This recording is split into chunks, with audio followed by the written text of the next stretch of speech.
जय श्री हरि। पुरुषोत्तम मास महात्म्य कथा अध्याय 27वां। श्री नारायण बोले, हे नारद, जब महर्षि वाल्मीकि ने पुरुषोत्तम मास का समस्त महात्म्य सुनाया, तब राजा निर्झंडवा ने अत्यंत श्रद्धा से उन्हें प्रणाम किया और उनका विधि पूर्वक पूजन किया। मुनि ने प्रसन्न होकर आशीर्वाद दिया, तुम्हारा कल्याण हो, और सरयू नदी की ओर प्रस्थान कर गए। राजा भी उन्हें विदा करके अपने महल लौटा, परंतु उनका मन अब संसार से विरक्त हो चुका था।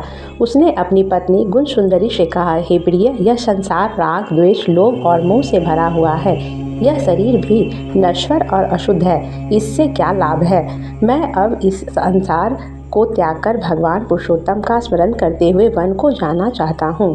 पति के वचन सुनकर पतिव्रता गुणसुंदरी ने हाथ जोड़कर कहा, हे नाथ, जहाँ आप होंगे वहीं मेरा स्थान है। मैं भी आपके साथ वन जाऊंगी। राजा उसकी भक्ति से प्रसन्न हुआ और अपने पुत्र को राज सौंपकर पत्नी सहित वन को चला गया। दोनों हिमालय के समीप गंगा तट पर रहने लगे और पुरुषोत्तम मास आने पर कठोर तप करने लगे। राजा निराह रहकर एक पैर के अंगूठे पर खड़े होकर आकाश की ओर दृष्टि लगाए भगवान श्री कृष्ण को जप करने लगा। रानी भी उनकी सेवा में तत्पर रहकर भक्ति में लीन रही। जब पुरुषोत्तम मास पूर्ण हुआ, तब यहाँ एक दिव्य विमान प्रकट हुआ। उसमें देवदूतों ने राजा और वे दोनों सीधे गोलोक धाम को प्राप्त हुए, जहाँ वे भगवान के समीप आनंद पूर्वक रहने लगे। श्री नारायण बोले, हे नारद, पुरुषोत्तम मास की महिमा का वर्णन करना अत्यंत कठिन है। जो फल अनेक जन्मों के तपस्या से भी नहीं मिलता, वह इस मास के सेवन से सहज ही प्राप्त हो जाता है। चाहे कोई जानकर या अनजाने में भी इस मास में स्नान, दान या जप कर ले, उसके करोड़ों जन्मों के पाप नष्ट हो जाते हैं। फिर श्री नारायण ने एक अद्भुत उदाहरण दिया। एक बार एक दुष्ट वानर ने अनजाने में पुरुषोत्तम मास के दौरान 3 दिन तक केवल स्नान कर लिया।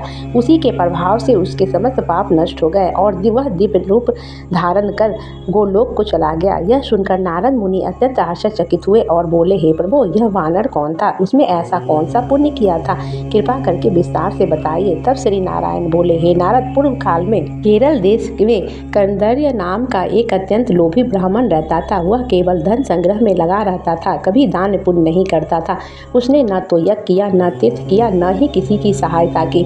यहाँ तक कि अपने परिवार और समाज का भी उसने कभी भला नहीं किया।